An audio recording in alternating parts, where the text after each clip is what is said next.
Baiklah, saya akan menjelaskan tentang pengembangan silabus. Silabus adalah rencana pembelajaran pada suatu kelompok mata pelajaran atau tema tertentu yang mencakup standar kompetensi, kompetensi dasar, materi pembelajaran, kegiatan pembelajaran, indikator, penilaian, alokasi waktu, dan sumber atau bahan alat belajar. Silabus merupakan penjabaran standar kompetensi dan kompetensi dasar ke dalam materi pembelajaran, kegiatan pembelajaran, dan indikator pencapaian kompetensi untuk penilaian. Selanjutnya yaitu menetapkan standar kompetensi dan kompetensi dasar. Yang pertama yaitu urutan berdasarkan hierarki konsep disiplin ilmu atau tingkat kesulitan materi, dan tidak selalu harus sesuai dengan urutan yang ada di standar isi. Yang kedua, keterkaitan antar standar kompetensi dan kompetensi dasar dalam mata pelajaran. Terakhir yaitu keterkaitan standar kompetensi dan kompetensi dasar antar mata pelajaran. Materi selanjutnya yaitu merumuskan indikator pencapaian pembelajaran. Yang pertama yaitu indikator merupakan penanda pencapaian kompetensi dasar yang ditandai oleh perubahan perilaku yang dapat diukur, mencakup sikap, pengetahuan, dan keterampilan. Yang kedua, indikator dirumuskan dalam kata kerja operasional yang terukur atau dapat diobservasi. 3 yaitu indikator berisi 3 komponen. Yang pertama, perilaku yang dituntut. 2, kondisi atau persyaratan. Dan yang ketiga, tingkat penguasaan. Yang terakhir yaitu ada indikator digunakan sebagai dasar untuk menyusun alat penilaian. Selanjutnya yaitu mengidentifikasi materi pembelajaran. Mengidentifikasi materi pembelajaran yang menunjang pencapaian standar kompetensi dan kompetensi dasar dengan mempertimbangkan yang pertama potensi peserta didik, tingkat perkembangan fisik, intelektual, emosional, sosial, dan spiritual peserta didik, kebermanfaatan bagi peserta didik, struktur keilmuan, aktualitas, kedalaman, dan keluasan materi pembelajaran, relevansi dengan kebutuhan peserta didik dan tuntutan lingkungan, khususnya dunia kerja, dan terakhir alokasi waktu. Kemudian menentukan media dan sumber belajar.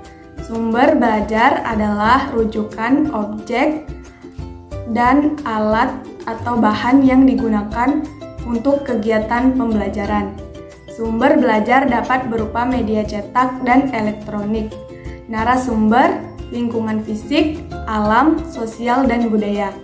Penentuan sumber belajar didasarkan pada standar kompetensi dan kompetensi dasar serta materi pembelajaran, kegiatan pembelajaran, dan indikator pencapaian kompetensi.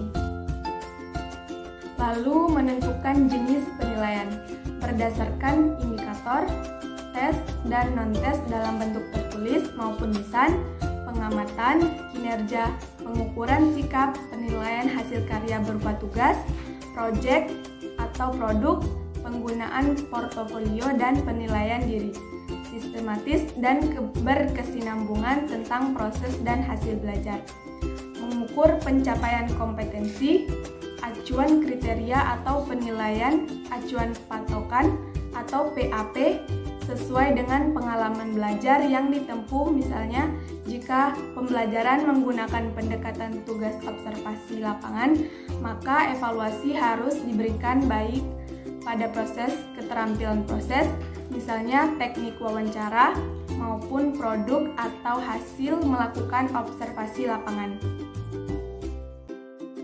Baiklah, di sini saya akan menjelaskan pengertian RPP dan komponen RPP. Rencana Pelaksanaan Pembelajaran atau RPP merupakan rencana kegiatan pembelajaran tatap muka untuk satu pertemuan atau lebih.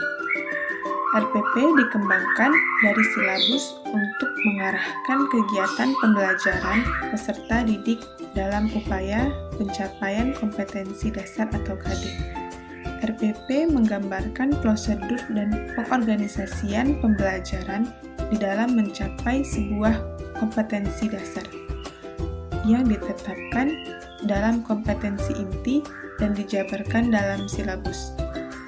Komponen RPP yang pertama yaitu identitas, meliputi mata pelajaran, kelas atau semester, dan alokasi waktu yang ditetapkan. Yang kedua yaitu kompetensi inti atau KI. Yang ketiga, kompetensi dasar atau KD.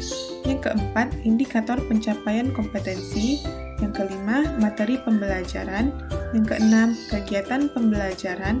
Yang ketujuh, penilaian, pembelajaran, dan remedial. Dan yang terakhir yaitu media atau alat bahan dan sumber belajar. Baiklah, di sini saya akan menjelaskan perbedaan RPP mata pelajaran dan RPP tematik. Yang pertama, pada identitas rencana pelaksanaan pembelajaran kurikulum 2013 sudah tidak memasukkan lagi standar kompetensi atau SK seperti yang ada pada kurikulum 2006.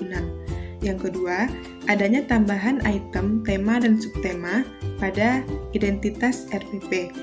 Yang ketiga, pada kurikulum 2006, kompetensi dasar atau KD dan indikator berdiri sendiri. Sedangkan pada kurikulum 2013, KD digabung dengan indikator. Yang keempat, KD, indikator, dan tujuan pembelajaran dimodifikasi dalam kurikulum baru, sehingga ketiganya juga terkait dengan pencapaian peserta didik dalam hal karakter. Yang kelima, dalam hal langkah-langkah pembelajaran pun juga terjadi modifikasi dalam kurikulum 2013. Kegiatan awal, inti, dan akhir semuanya dimasukkan elemen-elemen karakter. Khusus pada kegiatan ini, dalam kurikulum 2006 terbagi atas 3 tahap, yaitu eksplorasi, elaborasi, dan konfirmasi. Sedangkan pada kurikulum baru terbagi menjadi mengamati, menanya, menalar, mencoba, dan membentuk jejaring yang bermula dari pendekatan saintifik atau ilmiah dan kontekstual sebagai sarana untuk memperoleh kemampuan kreativitas siswa. Yang terakhir, pada lembar penilaian, kurikulum 2013 mencantumkan khusus item lembar pengamatan sikap pada bentuk instrumennya dan juga pengamatan sikap sebagai bentuknya tidak seperti kurikulum lama yang mencampurnya dalam penilaian proses dan hasil.